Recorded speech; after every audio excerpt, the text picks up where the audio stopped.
Hello दोस्तों, welcome. हमारा next session अभी स्टार्ट कर रहे हैं हम। और इसमें हम देखने वाले हैं कि कौन से एलआईसी पॉलिसी ओपन करने के लिए फॉर्म्स रहते हैं। ठीक है, कौन से फॉर्म्स हैं यहाँ पे और ये फॉर्म कैसे फिल करने हैं, इसके बारे में हम लोग थोड़ी सी जानकारी लेते हैं इस पार्ट में। तो स्टार्ट करते हैं दोस्तों। यहाँ पे मैं आपको बताना चाहूँगा कि एलआईसी में ना 3 फॉर्म रहते हैं, बेसिकली 3 फॉर्म रहते हैं। और ये एज पे डिपेंड रहता है। मान लीजिए यहाँ पे एज है, ठीक है। तो अगर 0 to 10 एज रहेगा तो उनको फॉर्म यूज़ करना है 340, सॉरी 360 यूज़ करना है, ठीक है। फिर अगर 11 to 17 एज रहेगा उनका तो उनको फॉर्म यूज़ करना है 340। और अगर 18 प्लस है, 18 प्लस कोई भी अगर पर्सन रहेगा तो उनके लिए यूज़ करना है 300 फॉर्म। तो जनरली जितने भी हमारे पास इंश्योरेंस आते हैं, ठीक है, 99% सारे जो है वो कौन से रहते हैं, 18 प्लस एज ग्रुप के ही रहते हैं। तो आपको कौन सा फॉर्म यूज़ करना है, 300। तो यहाँ पे मैंने लिया है आपको समझाने के लिए फॉर्म नंबर 300, ठीक है।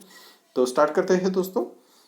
तो देख लीजिए, पहले स्टार्टिंग में आपको क्या करना है, यहाँ पे जो भी लाइफ एश्योर्ड रहेगा जिनका पॉलिसी ओपन करना है उनका एक फ़ोटो, पासपोर्ट साइज फ़ोटो यहाँ पे लगाना है, ठीक है। यहाँ पे ब्रांच ऑफिस, मतलब ब्रांच कौन सा है आपका, तो हमारा ब्रांच है 90H, यहाँ पे लिखना है।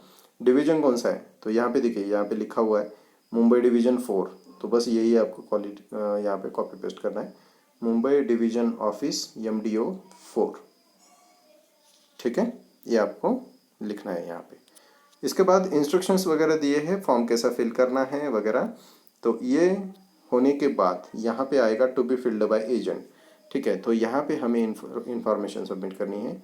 तो दोस्तों आपको क्या करना है, यहाँ पे एक खुद का स्टैम्प बना के लेना है, ठीक है। स्टैम्प बनाना है, इसमें आपका नाम रहेगा, फिर आपका रहेगा इंश्योरेंस एंड इन्वेस्टमेंट एडवाइज़र, फिर यहाँ पे रहेगा कॉन्टैक्ट नंबर, यहाँ पे रहेगा ब्रांच, ठीक है। तो ये सारी चीज़ें आप एक क्या कीजिए, छोटा सा स्टैम्प खुद का बना के लीजिए। और आपको क्या करना है, जब भी आप क्लाइंट के पास जाते हुए ये फॉर्म फिल करके ये स्टैंप लगा के ही जाना है, ठीक है। तो क्लाइंट के मन में ऐसा आपके बारे में ब्रांड तैयार होगा, ठीक है, कि एक अच्छा काम करने वाला, एक अच्छा एडवाइज़र से मैंने पॉलिसी लिया है, ठीक है, जो प्रोफेशनल काम करता है, ऐसे उनके पास फील आता है। दूसरी चीज़ क्या है कि ये है ना, ये सारा जो इन्फॉर्मेशन यहाँ पे हमें फिल करना है और 2-3 जगह पे फिल करना है, तो इसमें आपका टाइम जाएगा। हर बार वही वही लिखो, खुद का नाम लिखो, फिर मोबाइल नंबर लिखो, एजेंसी कोड लिखो, ठीक है, इसमें टाइम जाएगा। इससे अच्छा क्या है कि अच्छा सा स्टैम्प आप खुद का ही बना लो, ठीक है। इसके बाद आगे आएगा फॉर ऑफिशियल यूज़ ओनली। यहाँ पे सिर्फ ऑफिस सब लिखेगा, inward number, proposal number, BOC number, ये सारी चीज़ें ऑफिस के लोग भर देंगे, वो आपको भरने की ज़रूरत नहीं है। यहाँ पे फिर आएगा details of life to be assured. देखिए यहाँ पे details to be life to be assured, ठीक है। तो एक सारी जो डिटेल्स है वो लाइफ टू बी एश्योर्ड को भरनी है, लेकिन उनको फॉर्म कैसे भरना है वो पता नहीं रहता है, ठीक है। तो वो काम हम ही करते हैं। बस उनको सामने रख के उनके सामने फॉर्म फिल करिए या फिर उनकी सारी डिटेल्स ले लीजिए, बाद में आप फॉर्म फिल कर सकते हैं, ठीक है। हाँ, देखिए कौन से डिटेल्स है ये भी डिस्कस कर लेते हैं। सबसे पहले उनका नाम, ठीक है, उनका नाम हमें जानना है। उनका नाम लिखिए, ये पूरे कैपिटल में लिखना है आपको, मिडिल नेम लिख सकते हैं, फिर सरनेम लिख सकते हैं, ठीक है। इसके बाद उनके फादर का नाम क्या है, उनके मदर का नाम क्या है। मदर का नाम कंपलसरी नहीं है, अगर देना चाहते हैं तो दे सकते हैं, नहीं देना चाहते तो नहीं दे सकते। जेंडर उनका लिखना है, मेल है फीमेल है, ठीक है।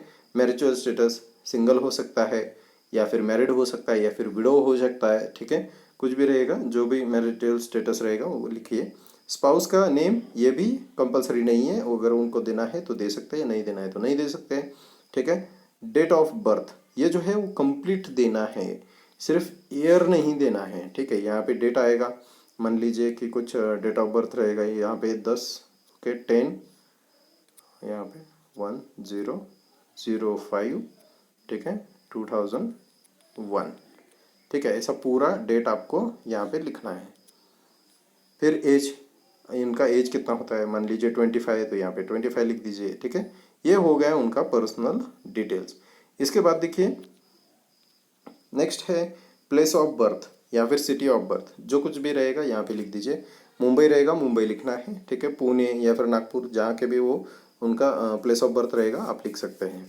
इसके बाद nature of age proof submitted, ठीक है। तो एज प्रूफ क्या सबमिट किया था, तो मान लीजिए 90% हमारे पास क्या रहता है, पैन कार्ड तो रहता ही है।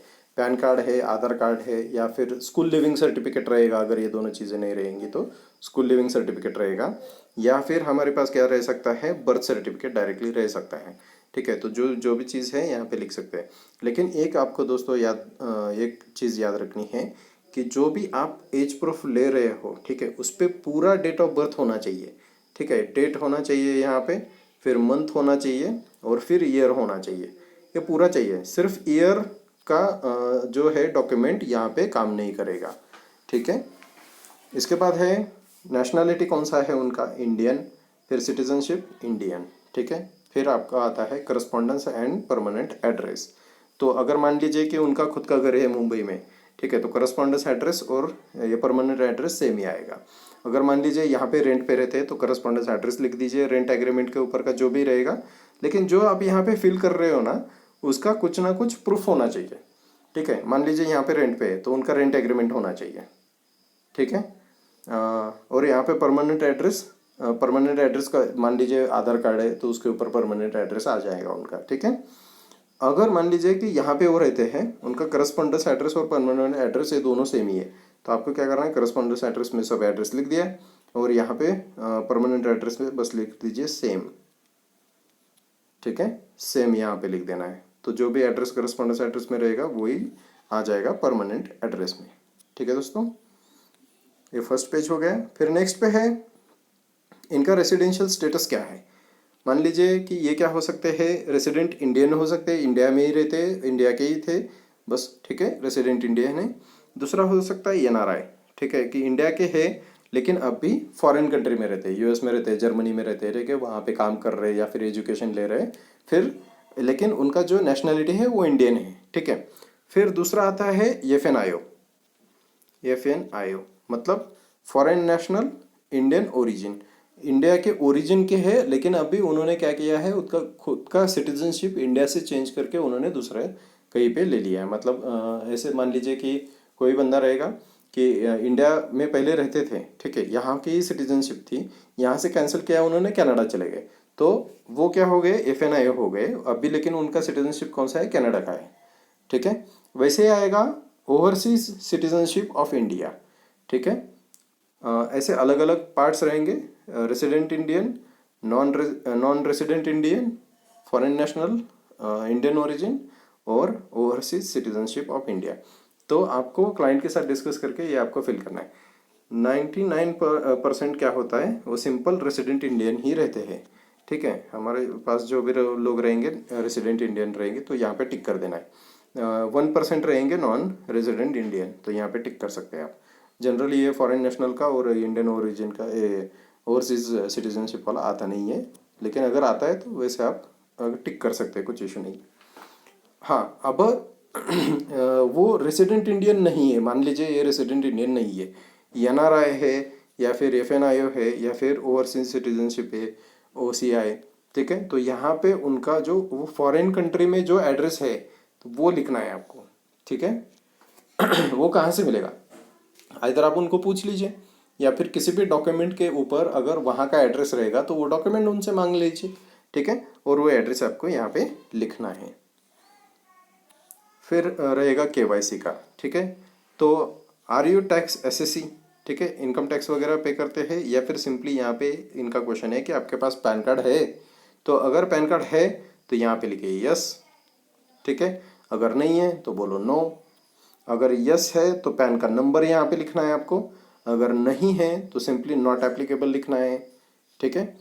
फिर नेक्स्ट क्वेश्चन आएगा कि अगर आपके पास पैन कार्ड नहीं है, ठीक है, अगर पैन कार्ड नहीं है तो क्या करना है आपको, प्रूफ ऑफ आइडेंटिटी देना है, ठीक है। यहाँ पे कुछ भी प्रूफ दे दीजिए, आधार कार्ड दे दीजिए, ठीक है। यहाँ पे आईडी नंबर, आधार कार्ड के लास्ट 4 डिजिट नंबर देने हैं बस आपको, ठीक है। फर्स्ट 8 नहीं देने हैं, लास्ट के 4 डिजिट देने हैं आपको। एक्सपायरी डेट, आधार कार्ड को कोई एक्सपायरी नहीं रहती है तो ये नहीं कर दीजिए। फिर एड्रेस प्रूफ सबमिटेड, यस बोल दीजिए, यहाँ पे हमने एड्रेस प्रूफ मतलब आधार कार्ड सबमिट कर दिया है, ठीक है। लास्ट के 2 ऑप्शन हैं जीएसटी वगैरह का और केवाईसी का, यहाँ पे कुछ नहीं लिखना है आपको, ठीक है, ये कैंसिल कर दीजिए, ऐसे कैंसिल कर देना है बस ऐसे। फिर ऑक्यूपेशन, जो क्लाइंट है उसका ऑक्यूपेशन क्या है, सबसे पहले उनका क्वालिफिकेशन क्या है। मान लीजिए इंजीनियर है तो यहाँ पे लिख सकते हैं आप बीई इंजीनियर, या फिर ग्रेजुएट है यहाँ पे लिख सकते हैं ग्रेजुएट, पोस्ट ग्रेजुएट, एचएससी किया है, 12वीं पास हुए या फिर 10वीं पास है तो वैसे लिख सकते हैं एसएससी, एचएससी, ठीक है, डिप्लोमा या फिर डिग्री या फिर ग्रेजुएट, ठीक है, ऐसे सारी चीज़ें आप लिख सकते हैं एजुकेशनल क्वालिफिकेशन में। फिर आता है प्रेजेंट ऑक्यूपेशन क्या है, ठीक है, प्रेजेंट ऑक्यूपेशन क्या है आपका। तो यहाँ पे क्या हो सकता है, सेल्फ एम्प्लॉयड हो सकता है, खुद का जॉब है उनका, मतलब खुद ही बिजनेस वगैरह करते हैं तो सेल्फ एम्प्लॉयड आ सकता है, ठीक है। या फिर क्या आ सकता है, एम्प्लॉई, ठीक है, कहीं पे अगर कंपनी में वगैरह जॉब को है वो तो एम्प्लॉई बोल सकते हैं, एम्प्लॉयड, YED, एम्प्लॉयड हो सकता है। अगर गवर्नमेंट में है तो सीधे सीधे आप लिख दीजिए गवर्नमेंट सर्विस, GOVT सर्विस, ठीक है, ऐसे आप लिख दीजिए। सोर्स ऑफ इनकम, अगर सैलरी है तो यहाँ पे सैलरी लिख दीजिए, अगर नहीं है तो सेल्फ एम्प्लॉयड, ठीक है, जो कुछ भी रहेगा वो आपको सोर्स ऑफ इनकम लिखना है। Name of the present employer, अगर वो सर्विस को है तो यहाँ पे कहाँ पे वो काम करते हैं तो कंपनी का नाम, मान लीजिए सॉफ्टवेयर इंजीनियर है तो आप लिख सकते हैं TCS, ठीक है, विप्रो या फिर इन्फोसिस, ऐसे कंपनी का डायरेक्ट नाम लिख सकते हैं यहाँ पे, ठीक है। फिर नेक्स्ट आएगा दोस्तों एग्जैक्ट नेचर ऑफ ड्यूटीज़, क्या काम करते हैं, ठीक है। मान लीजिए कि कोई डॉक्टर है तो यहाँ पे लिख सकते हैं आप डॉक्टर। अगर कहीं पे कंस्ट्रक्शन पे इंजीनियर है तो आप बोल सकते हैं इंजीनियर, ठीक है। या फिर कहीं पे गवर्नमेंट सर्विस में है तो आप बोल सकते हैं गवर्नमेंट का जो भी रहेगा, क्लर्क रहेंगे क्लर्क बोल दीजिए, ऑफिसर रहेंगे ऑफिसर बोल दीजिए, ठीक है। तो यहाँ पे एग्जैक्ट नेचर ऑफ ड्यूटीज़ वो जो कुछ भी रहेगा आप एडमिनिस्ट्रेशन ये भी लिख सकते हैं, ऑफिसर लिख सकते हैं, ठीक है। तो जैसे रहेगा वैसे आपको लिखना है उनका ड्यूटी जो काम करते हैं। टीचर रहेगा टीचर लिख दीजिए। लेंथ ऑफ सर्विस, कितने साल से ये काम कर रहे हैं, 2 साल 3 साल 10 साल 25 साल, जो कुछ भी उनका एक्सपीरियंस रहेगा वो यहाँ पे लिखना है आपको। एनुअल इनकम उनको पूछ के 5 लाख 10 लाख 25 लाख 1 करोड़ 5 करोड़ जो कुछ भी एनुअल इनकम रहेगा यहाँ पे उनका लिख देना है। लेकिन जो भी आप एनुअल इनकम लिख रहे हो, ठीक है, अगर वो छोटा पॉलिसी है तो ठीक है, अगर वो बड़ा पॉलिसी रहेगा तो उनको इसका प्रूफ भी सबमिट करना पड़ेगा, इनकम प्रूफ, ठीक है।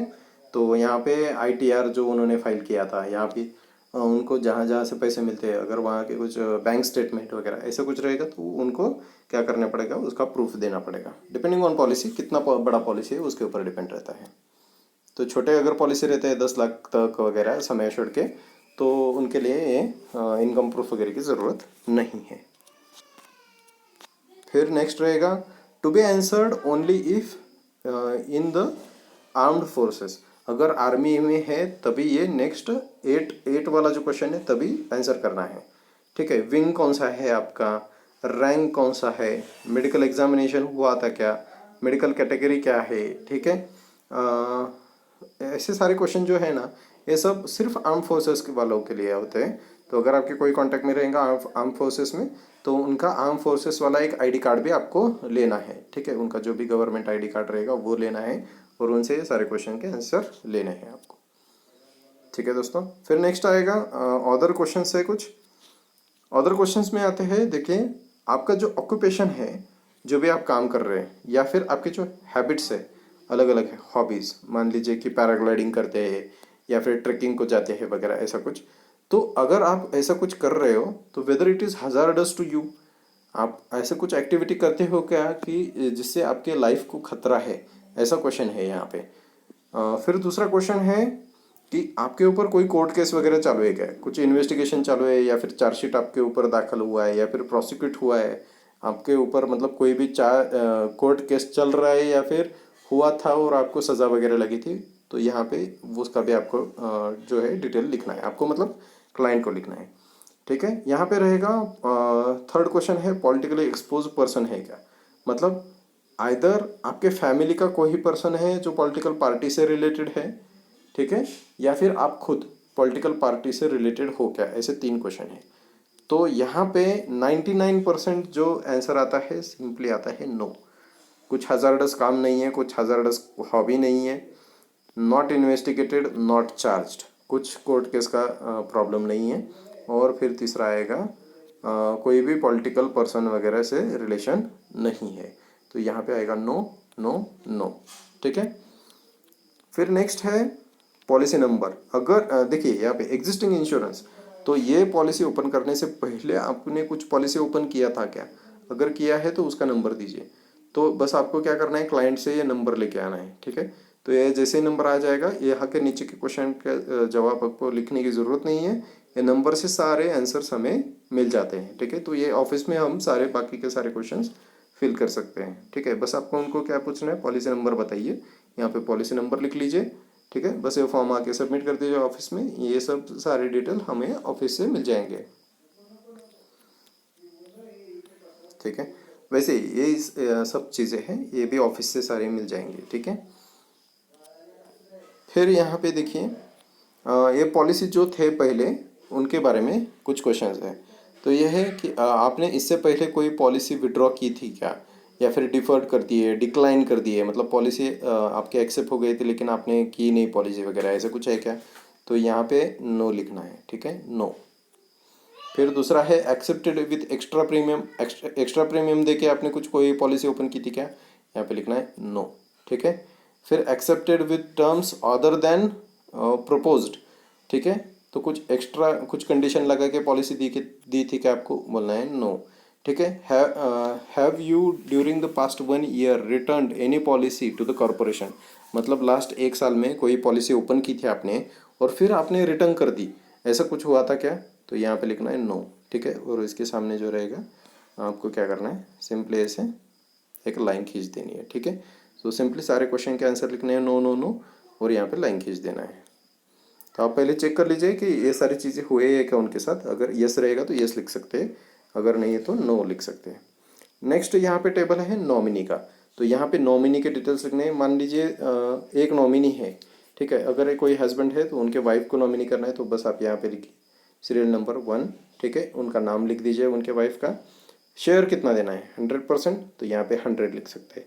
ठीक है, एज कितना है, मतलब ये वाइफ का एज कितना है यहाँ पे। ठीक है, मान लीजिए इनका एज है कुछ 28। ठीक है, फिर रिलेशनशिप, यस रिलेशनशिप क्या है इनका, वाइफ। ठीक है, और यहाँ पे हस्बैंड। ठीक है, समझ गए। अगर मान लीजिए नॉमिनी का 2 नॉमिनी देने हैं, मान लीजिए कि एक मदर है और उनको 2 चिल्ड्रन है, और को दोनों को क्या करना है, नॉमिनी बनाना है।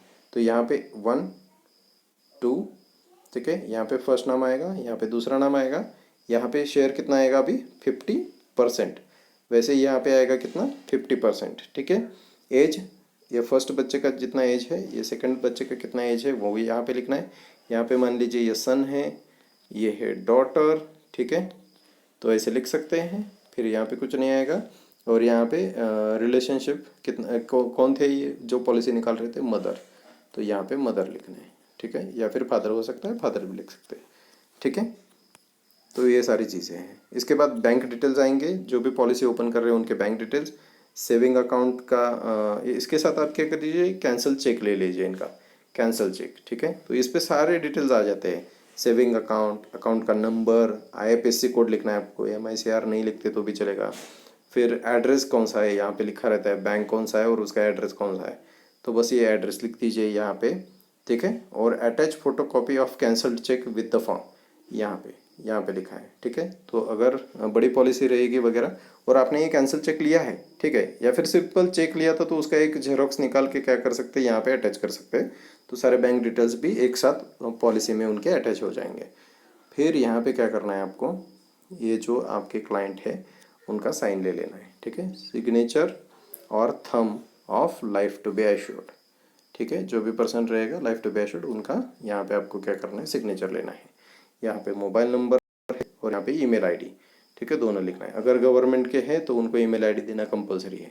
कोई भी अगर जॉब वगैरह कर रहे हो तो ईमेल आईडी देना कंपलसरी है, तो वो दे देंगे। ठीक है, बस आप उनसे पूछ लेना।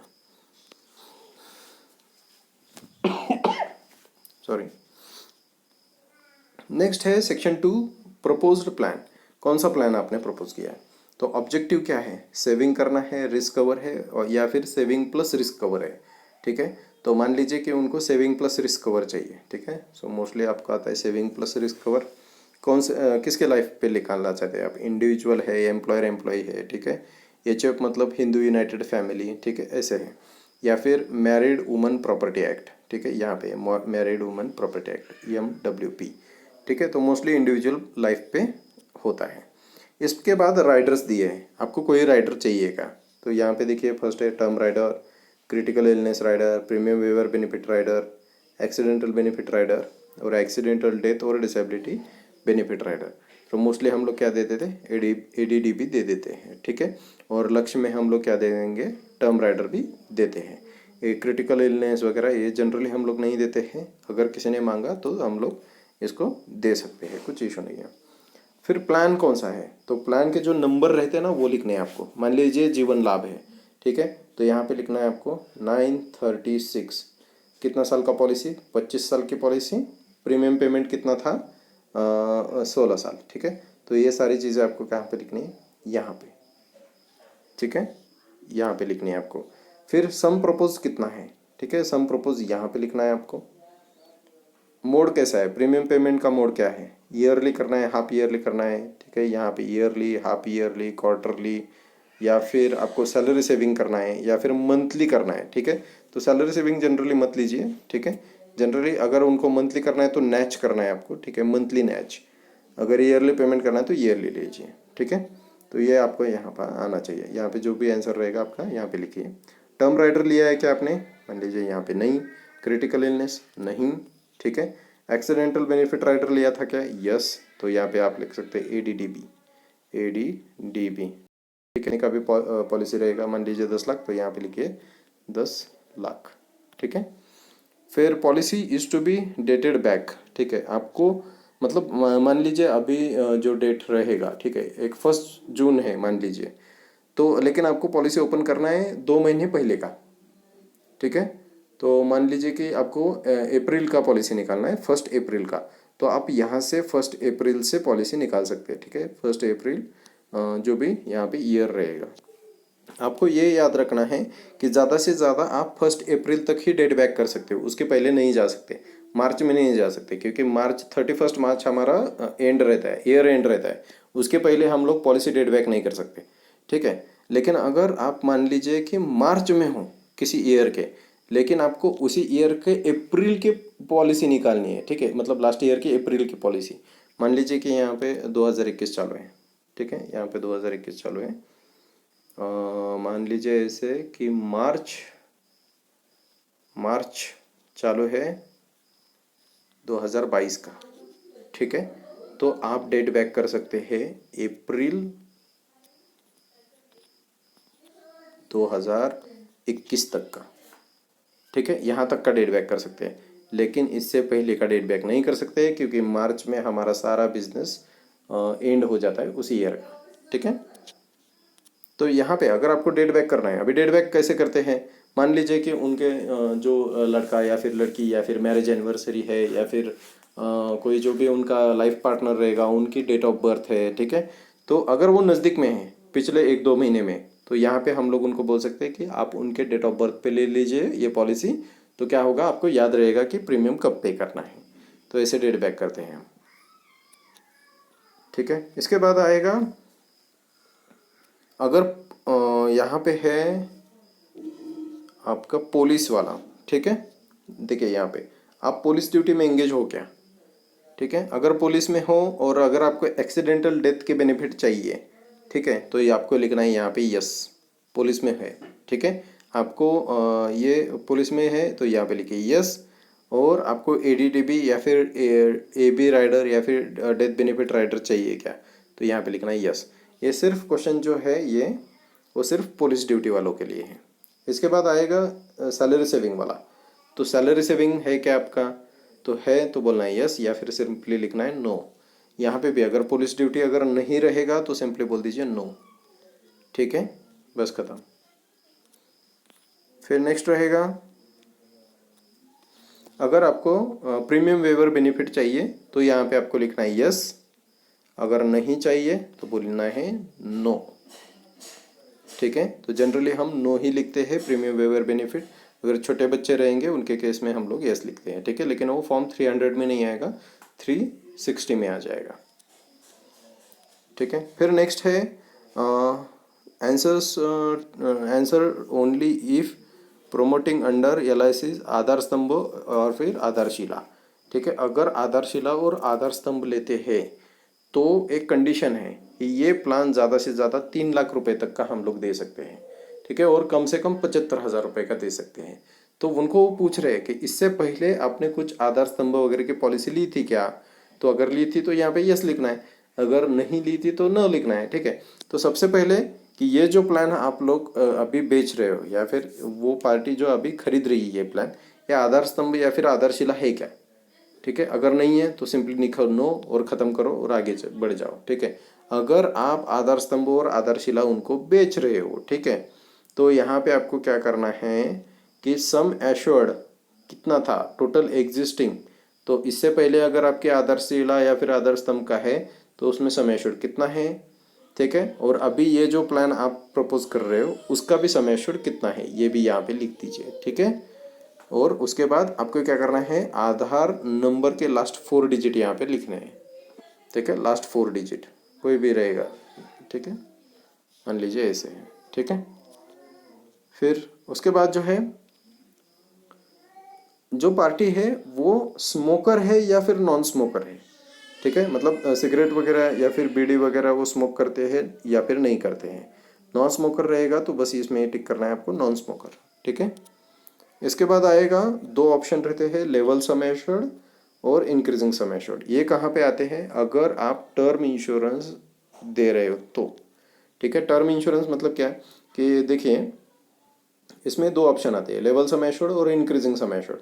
लेवल सम एश्योर्ड मतलब क्या है कि अगर आपने टर्म इंश्योरेंस बेचा है और 20 साल चलने वाला है, 50 लाख का पॉलिसी, तो फर्स्ट ईयर से लास्ट ईयर तक 50 लाख ही उसका सम एश्योर्ड रहेगा, बढ़ने नहीं वाला है, ठीक है। और दूसरा ऑप्शन कैसा रहता है, increasing sum assured. Increasing sum assured में कैसे रहेगा कि स्टार्टिंग में 50 लाख रहेगा, फिर नेक्स्ट ईयर में 52 लाख, फिर नेक्स्ट ईयर में 54 लाख, ऐसे बढ़ते बढ़ते बढ़ते ये लास्ट में अप्रोक्सीमेटली डबल हो जाता है, 1 ईयर तक चला जाता है। तो उसको क्या बोलते हैं हम लोग, इंक्रीजिंग सम एश्योर्ड, ठीक है। तो कौन सा प्लान आप सजेस्ट कर रहे हो उसको, इंक्रीज लेवल सम एश्योर्ड या फिर इंक्रीजिंग सम एश्योर्ड? तो यहाँ पे आपको टिक करना है, अगर लेवल सम एश्योर्ड रहेगा लेवल सम एश्योर्ड कर दीजिए, इंक्रीजिंग रहेगा तो यहाँ पे इंक्रीजिंग सम एश्योर्ड करना है। 99% लेवल सम एश्योर्ड ही लेते हैं, ठीक है। तो ये फर्स्ट लेवल पे टिक करना है आपको। फिर रहेगा साइमल्टेनियस प्रपोजल्स। साइमल्टेनियस प्रपोजल्स मतलब क्या कि आप खुद के या फिर पाउस के, मतलब आपके जो लाइफ पार्टनर है उनके ऊपर भी इंश्योरेंस अभी इसी टाइम पे ले रहे हो, या फिर छोटे बच्चों के नाम पे कुछ एक्स्ट्रा ले रहे हो क्या? देखिए यहाँ पे है वो, ठीक है। खुद के नाम पे, मिसेस के नाम पे या फिर हस्बैंड के नाम पे और चिल्ड्रन के नाम पे एक साथ ही कुछ प्रपोज कर रहे हो क्या प्लान्स? अगर यस है तो यस लिखना है, अगर नहीं है तो नो लिखना है। 95% केसेस में नो ही लिखते हैं। और अगर आप खुद के लाइफ पे ही एक से ज़्यादा प्लान अभी प्रपोज कर रहे हो क्या, ये भी वो पूछता है कि यहाँ पे एक प्लान दिया और मतलब एक फॉर्म दिया और कोई दूसरे ब्रांच में और कुछ दिया, ऐसा है क्या? तो अगर यस है तो यहाँ पे यस लिखना है, वरना नो लिखना है, तो बस नो लिख देना है, ठीक है। फिर रहेगा सेटलमेंट ऑप्शन। इसकी अभी ज़रूरत नहीं है दोस्तों, यहाँ पे बस आपको लिखना है नो, ठीक है। कि अगर मैच्योरिटी आती है तो पैसे आपको इंस्टॉलमेंट में चाहिए या फिर इकट्ठा चाहिए। तो अगर इकट्ठा चाहिए तो यहाँ पे बोलना है नो, मुझे मैच्योरिटी सेटलमेंट नहीं चाहिए, ठीक है। और दूसरा रहता है डेथ बेनिफिट का, ठीक है, कि अगर आपका डेथ हो जाता है तो अगर डेथ बेनिफिट पे जो भी इंश्योरेंस मिलने वाला था, मतलब 10 लाख 20 लाख 30 लाख जो भी पैसे मिलने वाले, वो इंस्टॉलमेंट में मिले आपके फैमिली को या फिर एक साथ मिले। तो अगर आप यहाँ पे बोलते हैं नो तो एक साथ पैसे मिल जाएंगे, अगर आप बोलते हैं यस तो ये इंस्टॉलमेंट में छोटे छोटे छोटे पैसे आपके फैमिली को मिलेंगे, ठीक है। फिर कंसेंट कि उनको जो है ये पॉलिसी के फुल टर्म्स एंड कंडीशंस वो सब समझ में आए, यहाँ पे लिखना है यस। कंसेंट में बस यस ही लिखना है, कभी भी नो नहीं लिखना है। फिर are you registered with LIC portal, yes और नो, यहाँ पे नो लिख देना है, ठीक है। और यहाँ पे आपको क्या करना है, क्लाइंट का साइन लेना है, ठीक है। इसके बाद है पर्सनल हैबिट्स। पर्सनल हैबिट्स है, अभी देखिए पर्सनल हैबिट से पहले यहाँ पे देख लीजिए, इनका हाइट वेट लिखना है। सबसे पहले हाइट वेट लिख लीजिए। मेडिकल प्रैक्टिशनर से मिले थे क्या आप इससे पहले, यहाँ पे लिखना है नो। ठीक है। नर्सिंग होम में एडमिट हुए थे क्या, नो। आपने काम से छुट्टी ली थी क्या आपकी हेल्थ ख़राब हुई थी और आपने क्या किया, छुट्टी ले ली, यहाँ पे बोलना है नो। ठीक है। अगर कोई मेजर ऑपरेशन वगैरह हुआ है और उन्होंने छुट्टी वगैरह लिया है तो बस यहाँ पे लिखना है यस। मेजर अगर कुछ रहेगा तो, छोटा मोटा रहेगा तो आप जनरली क्या कर सकते हैं, नो कर सकते हैं इसका। ठीक है। फिर है डिजीज़। कौन से डिजीज़, यहाँ पे अलग अलग डिजीज़ है, आप ये पढ़ लीजिए। ठीक है। इतना टाइम नहीं रहेगा यहाँ पे एक्सप्लेन करने के लिए। अगर पार्टी को कुछ सीवियर प्रॉब्लम है, ठीक है, ब्रीदिंग का प्रॉब्लम है, हार्ट का इशू है, या फिर कोई बोन का इशू है, आइज़ का इशू है, ऐसे सारी चीज़ें यहाँ पे एक्सप्लेन कीजिए। देखिए यहाँ पे लंग्स और रिस्पिरेटरी डिजीज़, मतलब ये पूरे जो अपना ब्रीदिंग रहता है उसके रिलेटेड सारे है। हाइपरटेंशन वगैरह बीपी के बारे में है, किडनी का है, ठीक है, लिवर का रहेगा, ऐसे सारी चीज़ें हैं यहाँ पे, हर्निया वगैरह, तो सब पेट वगैरह का इशू रहेगा। ईयर नोज थ्रोट का कुछ इशू है क्या, ठीक है। यहाँ पे बोन या फिर जॉइंट पेन वगैरह ऐसे कुछ इशू है क्या, ठीक है। कुछ इन्फेक्शन है, HIV है, मेंटल डिसऑर्डर है, ठीक है, ऐसे कुछ है आपके, या फिर डायबिटीज़ है क्या आपको, ठीक है। ऐसे सारे क्वेश्चन पूछ लिए इन्हें, ठीक है। या फिर कैंसर के रिलेटेड अलग अलग कैंसर के नाम है, ये ट्यूमर, सिस्ट, या फिर ल्यूकेमिया, या फिर कैंसर, ये है क्या आपको, पैरालिसिस वगैरह हुआ था क्या इससे पहले, ठीक है, या फिर जॉन्डिस था क्या, एनीमिया था क्या, ठीक है। ऐसे सारे क्वेश्चन हैं। तो यहाँ पे आपको पार्टी से डिस्कस करके यहाँ पे लिखना है नो। ठीक है, नो लिखना है। तो आप उनको पूछ लीजिए कि कुछ है क्या इसमें से, कुछ मेजर आपको प्रॉब्लम है क्या। तो अगर यस बोलते हैं तो आप वैसे यस लिखिए, नहीं है तो नो लिखिए। ठीक है। और यहाँ पे लास्ट में रहेगा एनी अदर डिसीज़, तो ये भी उनको पूछ लीजिए कि ये छोड़ के आपको और कोई डिजीज़ है क्या। तो अगर यस आता है तो बस यहाँ पे यस लिखिए। ठीक है। फिर अदर डिजीज़ में यस अगर लिखते हैं तो यहाँ पे उनको डिटेल लिखना पड़ेगा, या फिर सिंपली वो बोल सकते हैं अगर कुछ नहीं है तो यहाँ पे बोलो नो, यहाँ पे ऐसे डैश डैश डैश कर दो। ठीक है।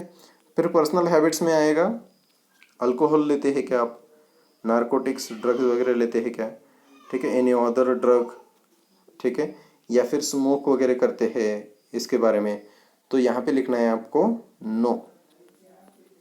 ठीक है। हर जगह पे नो नो नो लिखना है, यहाँ पे बस ये कैंसिल कर देना है। अगर कोई स्मोकिंग वगैरह करता है, अल्कोहल लेता है, तो यहाँ पे इसको यस करना है।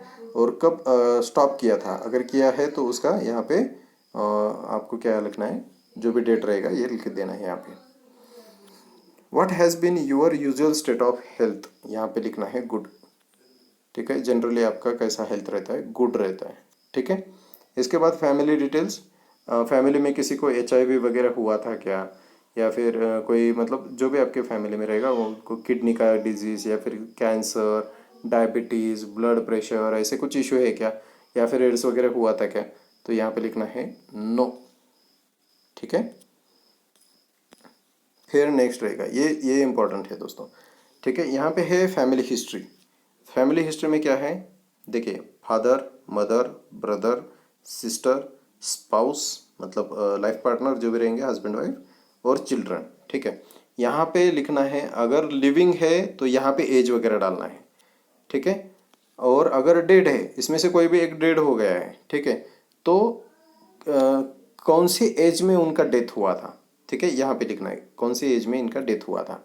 ठीक है। और क्या रीज़न था, किस रीज़न से इनका डेथ हुआ, ये उनको पूछना है। ठीक है। मान लीजिए फादर है, 60 एज है, मदर भी है, 55 एज है, ब्रदर है उनको 30 एज का, सिस्टर है 25 एज की, स्पाउस है 28 की, और बच्चा है 1 साल का। ठीक है। सारे जिंदा है। ठीक है। और यहाँ पे स्टेट ऑफ हेल्थ क्या लिखना है, गुड। ठीक है, गुड। ऐसे सारी चीज गुड गुड गुड लिखना है यहाँ पे। ठीक है। अच्छी हेल्थ है उनकी। अगर इसमें किसी भी पर्सन का मेजर कुछ प्रॉब्लम रहेगा, ठीक है, मेंटल डिसऑर्डर है या फिर ऐसे कुछ, तो यहाँ पे क्लियरली वो लिख देना है कि ये इशू है बोल के। ठीक है। मान लीजिए कि यहाँ पे किसी का डेथ हो गया है, मान लीजिए इनके फादर नहीं है, तो इनके फादर का डेथ हो गया था मान लीजिए 45 एज में, तो वो जब डेथ हुआ था उस टाइम का एज लिखना है। ठीक है। कि कितना एज पे उनका डेथ हो गया था, 45 एज पे डेथ हो गया था, और क्या रीज़न था। मान लीजिए हार्ट अटैक हो सकता है, ठीक है, या फिर मान लीजिए एक्सीडेंट हो सकता है, ठीक है, कुछ भी। तो यहाँ पे आप वैसे लिख दीजिए हार्ट अटैक, या फिर लिवर फेल्यूर, या फिर हार्ट अटैक हो गया, या फिर एक्सीडेंट, ठीक है। ऐसी चीज़ें आप लिख सकते हैं। बाकी सारे लोगों को यहाँ पे एज लिखना है, और यहाँ पे गुड गुड गुड लिखना है, और यहाँ पे इसे कैंसिल कर देना है, ठीक है। ये हो गया। फिर ये नेक्स्ट है, बहुत इंपॉर्टेंट है। अगर फीमेल लाइफ को आप प्रपोज कर रहे हो, ठीक है, कोई भी लेडीज़ है और वो इंश्योरेंस लेना चाहती है आपसे, ठीक है, तो उनके बारे में ये इन्फॉर्मेशन है। तो उनको पूछना है कि आर यू प्रेग्नेंट नाउ, आप प्रेग्नेंट हो क्या। यस हो है तो यहाँ पे यस लिखिए, या फिर नहीं है तो नो बोल दीजिए यहाँ पे, ठीक है।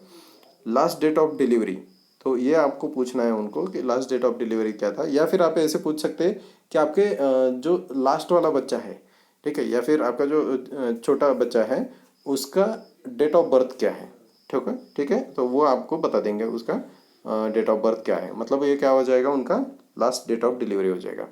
फिर उनको पूछना है कि ये जो हुआ था सीजर वगैरह या फिर ऐसे मिसकैरेज वगैरह हुआ था क्या, यहाँ पे बोलेंगे वो नो, ठीक है।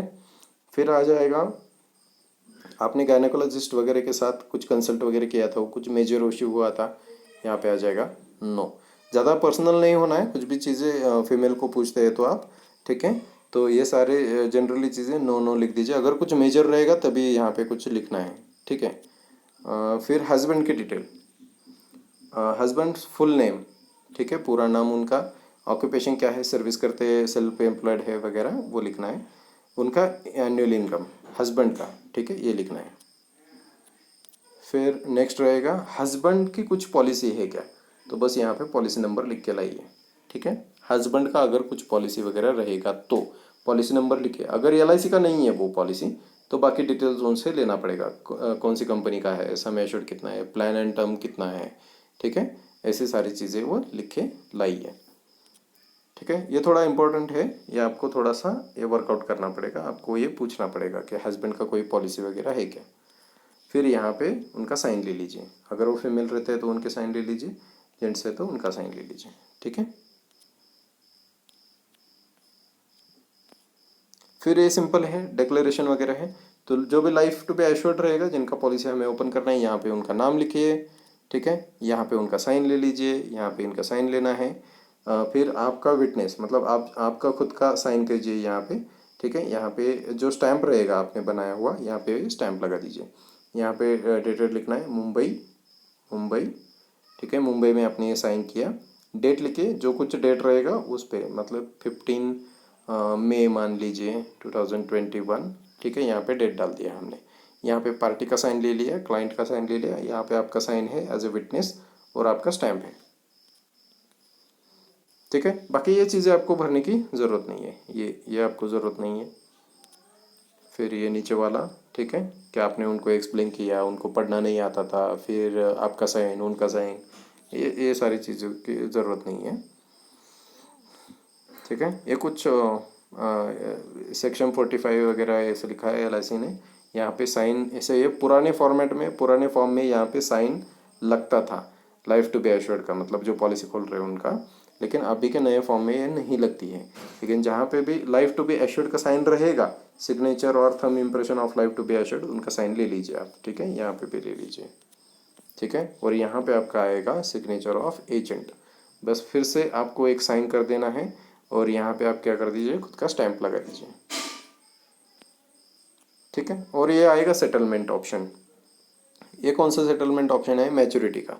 अगर मैच्योरिटी होती है, मान लीजिए अब उनको 50 लाख रुपए मिलने वाले हैं, ठीक है, तो इनकेस 50 लाख रुपए मिल गए तो उनको फिर 50 लाख रुपए कुछ पार्ट पार्ट में चाहिए या फिर इकट्ठा चाहिए। अगर इकट्ठा चाहिए तो सिंपली यहाँ पे बोल देना है नो, ठीक है। मैच्योरिटी सेटलमेंट नहीं चाहिए, ऐसे बोलना है नो, ठीक है।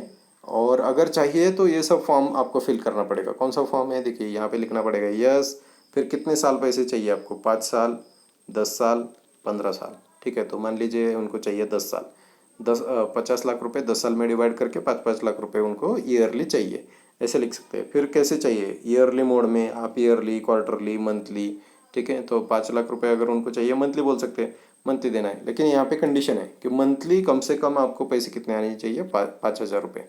क्वार्टरली कितने आने चाहिए, 15,000 रुपये। हाफ ईयरली 25,000 और ईयरली कम से कम 50,000 रुपये आने चाहिए, तभी आप इसका फ़ायदा उठा सकते हो। अदरवाइज सिंपली आपको क्या किया जाएगा, एक लमसम अमाउंट यहाँ से LIC आपको पे कर देगी और ख़त्म। ठीक है, ये तो हो गया मैच्योरिटी का। डेथ का क्या है, अगर आपका इनकेस वो क्लाइंट का डेथ हो जाता है तो वो क्लाइंट क्या चाहता है कि अगर क्लाइंट डेथ होने के बाद जो भी सम एश्योर्ड रहेगा, मान लीजिए यहाँ पे 20 लाख रुपए है, ठीक है, तो ये एक साथ मिल जाए उनके घर वालों को या फिर पार्ट में मिलना चाहिए। ठीक है, ये डिसाइड करने के लिए ये फॉर्म है। अगर वो बोलते हैं कि एक साथ मिलना चाहिए तो सिंपली यहाँ पे क्या लिखना है, ये यहाँ पे लिखना है नो, मुझे डेथ बेनिफिट इंस्टॉलमेंट में नहीं चाहिए, नो। ठीक है, फिर नेक्स्ट हो जाएगा, यहाँ पे उनका साइन ले लीजिए। फिर ये जो है एजेंट्स कॉन्फिडेंशियल रिपोर्ट, ये आपने फिल करना है। ठीक है, मतलब ऊपर वाला भी फॉर्म आपने ही फिल किया था, लेकिन अभी ये आपको एथोराइज खुद भरना ही है। यहाँ पे आपका स्टैंप लगा देना है। ठीक है, यहाँ पे सारे डिटेल्स फिर से पूछे, आपका नाम, मोबाइल नंबर, एजेंसी कोड वगैरह ये सब, तो यहाँ पे आपका स्टैंप लगा दीजिए। ठीक है, फिर यहाँ पे उनका नाम, जो भी पॉलिसी ओपन करने वाले हैं, देखिए यहाँ पे नेम ऑफ द प्रपोजर।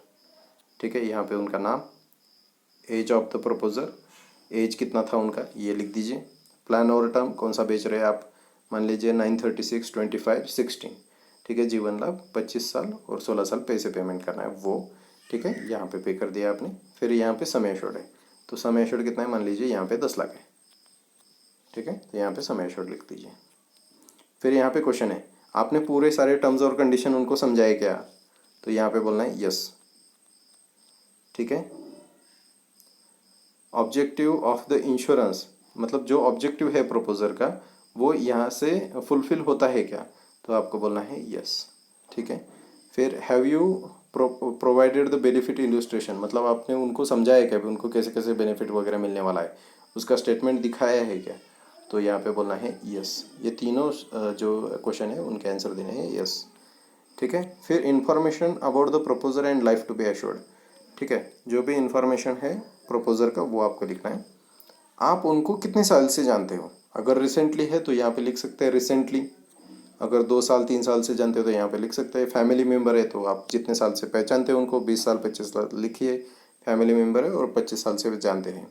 ठीक है, are you related to him, relation में है क्या, आपके घर का है क्या, वो कोई नज़दीक वाला है क्या, या फिर स्पाउस है, आपके लाइफ पार्टनर, हस्बैंड वाइफ वगैरह है, या फिर चिल्ड्रन है। अगर आप रिलेटेड है तो यहाँ पे बोलिए रिलेटिव है, यस बोलिए। ठीक है, और यस बोलने के सामने आपको रिलेशन बताना है। ठीक है, मदर है तो मदर लिखिए, ब्रदर है तो ब्रदर लिखिए, फादर है तो फादर लिखिए। ठीक है, ऐसे।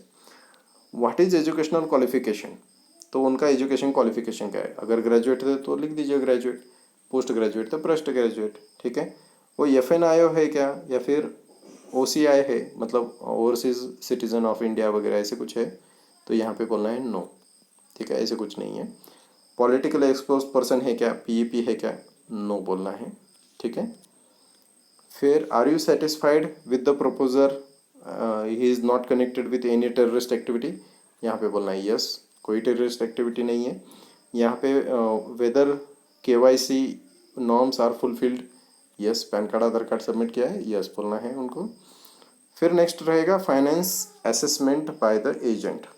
ठीक है, फाइनेंस असेसमेंट किया है क्या आपने, क्या क्या क्या किया है, तो एग्जैक्ट सोर्स ऑफ इनकम क्या है, इनका इनकम का सोर्स, अगर एम्प्लॉयड है तो बोलिए एम्प्लॉयड, अगर सेल्फ एम्प्लॉयड है तो बोलिए सेल्फ एम्प्लॉयड। ठीक है, ऐसे। इनकम थ्रू एम्प्लॉयमेंट या फिर बिजनेस, कितना है इनकम इनका, तो यहाँ पे लिखना है आपको 5 लाख, 10 लाख, 15 लाख, या फिर 1 करोड़, 2 करोड़, 10 करोड़, जो भी इनका इनकम रहेगा ईयरली यहाँ पे लिख दीजिए आप। इनकम थ्रू HUF, अगर हिंदू यूनाइटेड फैमिली है तो उससे कितना इनकम आ रहा है, अगर नहीं आ रहा है तो बोलिए नील।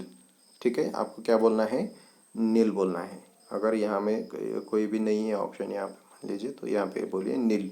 फिर रहेगा income through other sources in detail. ठीक है, अगर कुछ अदर सोर्स है तो उसका इनकम यहाँ पे भी लिखना है आपको नील। ठीक है, यहाँ पे अगर बड़ी पॉलिसी है और उन्होंने कुछ इनकम प्रूफ सबमिट किए, मान लीजिए ITR या फिर फॉर्म 16 वगैरह, तो यहाँ पे बोलना है फॉर्म 16। ठीक है, या फिर ITR। बैंक स्टेटमेंट दिया है तो दिया है बोलना है, नहीं है तो नहीं बोलना है, ठीक है। सैलरी स्लिप दिया है क्या, या फिर अपॉइंटमेंट लेटर दिया है तो दिया है बोलना है, वरना बोलना है नहीं, ठीक है। अगर छोटा पॉलिसी है तो इसको बस कट कर दीजिए। अगर बड़ा पॉलिसी है और इसमें से कोई भी एक या फिर एक से ज़्यादा अगर कुछ प्रूफ दिए तो यहाँ पे बस टिक कर देना है, ठीक है। नेक्स्ट रहेगा what is the PAN number, और पैन नंबर आपने चेक किया और आप सेटिस्फाइड हो क्या, yes. Are you personally satisfied with the finance, ठीक है, वो जो भी पर्सन है उनका फाइनेंस वगैरह सब कंडीशन ठीक है और आप सेटिस्फाइड हो क्या, यस, ठीक है। फिर रहेगा do you discuss with the proposer और life to be assured the status of the previous other policies, मतलब वो जो उनके इससे पहले की कोई पॉलिसीज़ है वो लास्ट 3 साल में उन्होंने कुछ वो पॉलिसी बंद नहीं की है, लैप्स नहीं हुई है, ऐसे आपने पूछा उनको तो यहाँ पे बोलना है यस, ठीक है।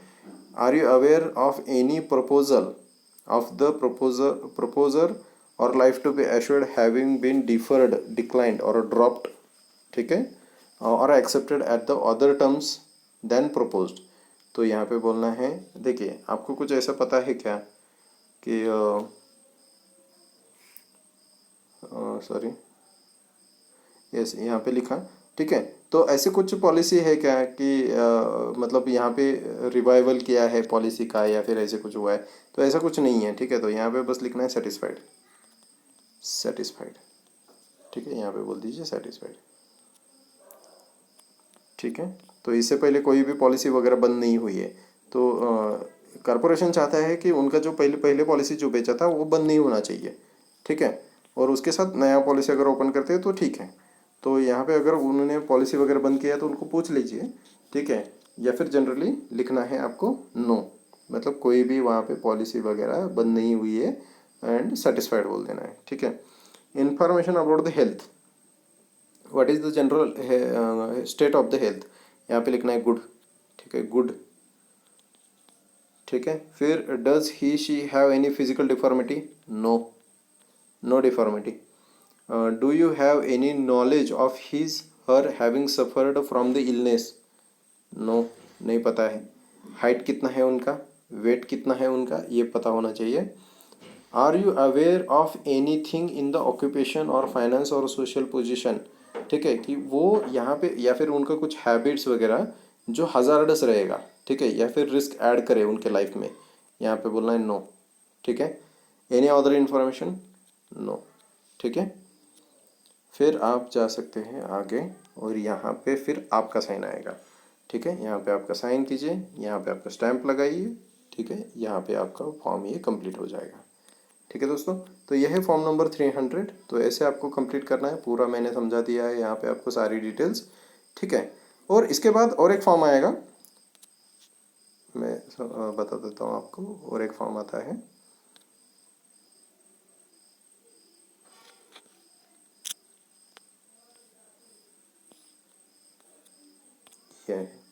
यह है सुटेबिलिटी एनालिसिस फॉर्म, ठीक है।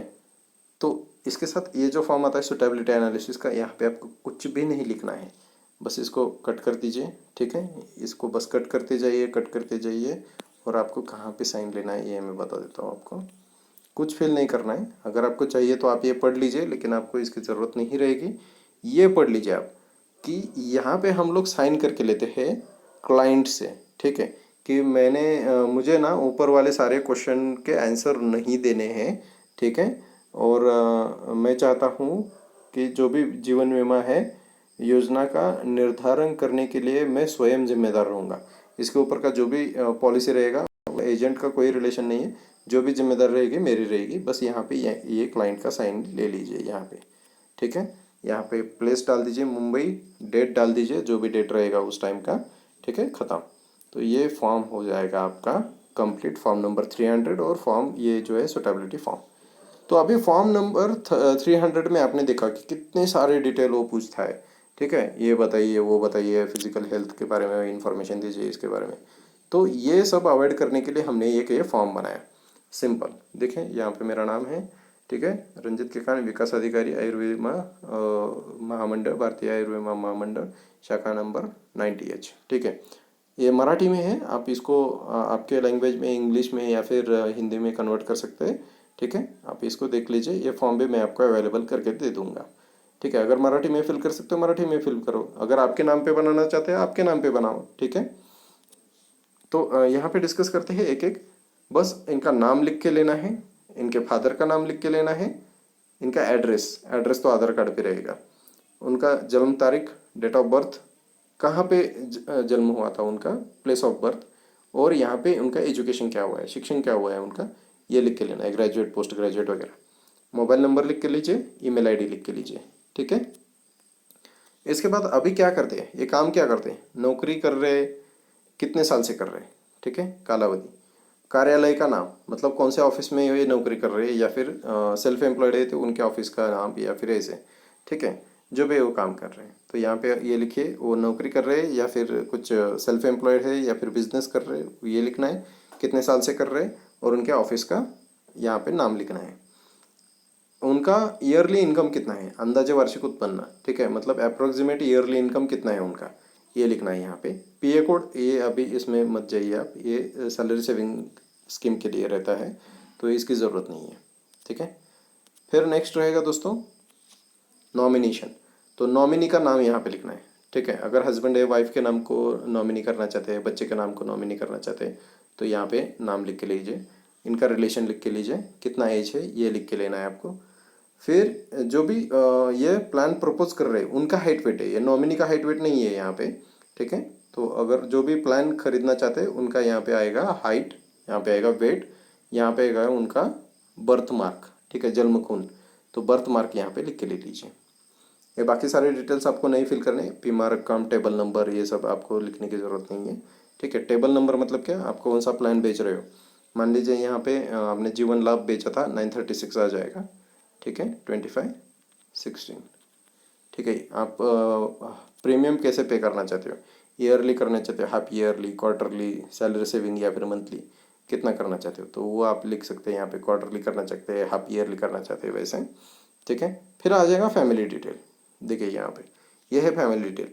तो जैसे हमने डिस्कस किया था इससे पहले कि अगर जिंदा है बस उनका एज लिख के लीजिए, अगर इसमें से किसी का डेथ हुआ है, ठीक है, तो यहाँ पे डेट लिखना है कि कब उनका मृत्यु हो गया था, और जब मृत्यु हुआ था उस टाइम का उनका एज कितना है। ठीक है, मान लीजिए यहाँ पे उनके जो फादर है उनका एज, इनका डेथ हो गया 45 एज में, और इनका रीज़न क्या था, तो बोल दीजिए एक्सीडेंट, या फिर जो भी रीज़न रहेगा। ठीक है, एक्सीडेंट की वजह से डेथ हुआ तो एक्सीडेंट लिखिए, अगर कुछ नेचुरल रीज़न रहेगा तो नेचुरल, जो भी रीज़न रहेगा, लिवर फेल्योर, हार्ट अटैक वगैरह, वो सब लिखना है। ठीक है, इसके बाद अगर प्रीवियस कुछ पॉलिसीज लिए थे, बस पॉलिसी नंबर लिखना है आपको। ठीक है, सिंगल पेज में ये सारा इन्फॉर्मेशन आ जाएगा, और यहाँ पे जो है ये स्त्री एप्लीकेंट के लिए है।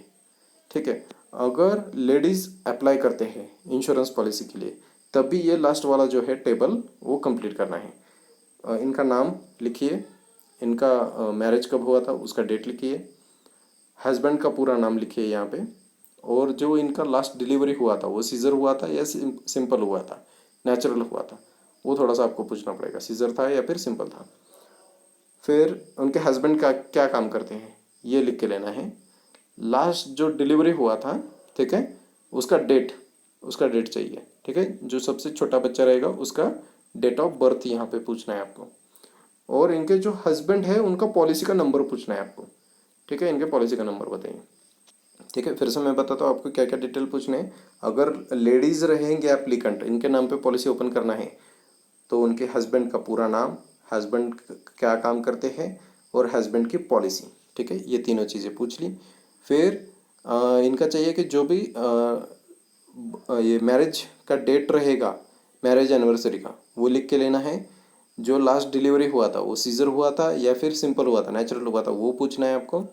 फिर लास्ट का जो डिलीवरी हुआ उसका डेट चाहिए, मतलब वो छोटा बच्चा जो रहेगा उनका, उसका डेट ऑफ बर्थ आपको पूछना है। ये तीनों चीज़ें पूछनी है, और ये तीनों चीज़ें पूछनी है, हस्बैंड के बारे में 3 और डिलीवरी के बारे में 3। ठीक है, और फिर यहाँ पे उनका लास्ट में साइन ले सकते हैं दोस्तों। ओके, तो ये सारी चीज़ें एक ही पेज में आता है, मतलब पूरा फॉर्म आप भरते बैठोगे ना, इससे अच्छा है कि ये सिंपल एक ही पेज में सब का सब डिटेल आ जाएगा। बाकी सब डिटेल्स हम यहाँ से फॉर्म नंबर 300 में कॉपी कर लेंगे। ठीक है दोस्तों, तो ये एक आपको फैसिलिटी हमने एक्स्ट्रा प्रोवाइड कर दी है। तो इसका भी मैं आपको एक कॉपी भेज देता हूँ, तो आप इसको कन्वर्ट कर सकते हैं। ये हमने मराठी में बनाया था, तो आप इसको हिंदी में या फिर इंग्लिश में जैसे आपको चाहिए वैसे बना सकते हैं। ठीक है दोस्तों, तो ये था आज का वीडियो। इसमें हमने न्यू LIC पॉलिसी के लिए कैसे फॉर्म फिल करना है, क्या क्या डिटेल्स लिखनी है, इसके बारे में डिस्कस किया था। तो आई होप आपको समझ में आया रहेगा। Thank you.